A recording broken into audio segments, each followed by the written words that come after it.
Hi there, I'm Nicole from Broadcast Journalism, and we're here with the Holocaust and Genocide teacher of Madison High School, Mr. Burnich. Hi, Nicole.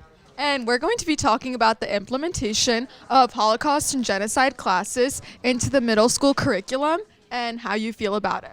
Here you are. Right. I think that Holocaust and genocide education is good wherever it's taught, of course, and it needs to be taught more. However, I think that teaching it as part of a middle school curriculum, you might lose some of the context and nuance of a topic that's this deep and complex. And that, that worries me a little bit, because then you might lose the impact of the point of the whole thing in the first place. For example, you can have a really great lesson for a 6th or a 7th grader on, the Diary of Anne Frank, which is a great story, and it talks about her experiences and, of course, the ultimate tragedy of her death. But you really don't get the surrounding context. You don't get how it all happened. You don't get how the democracy of Germany was deconstructed by Hitler once he came to power.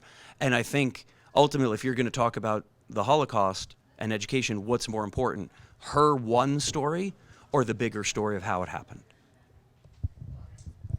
That's a really great way to think about it. And I wanted to touch base on, do you think if teachers should have higher qualifications to be teaching subjects as such, considering the sensitive nature of the subject about the Holocaust and about any genocide in general?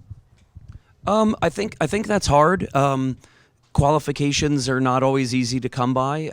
You not always, not every school has a program on the Holocaust, for instance. Obviously, I've got my degrees in history and in education. I don't have a degree specifically in the Holocaust, although I'd like to get one. But that's for later. But it's also not required at this level. I think you need to have an understanding of the history. I think that's ultimately what's important.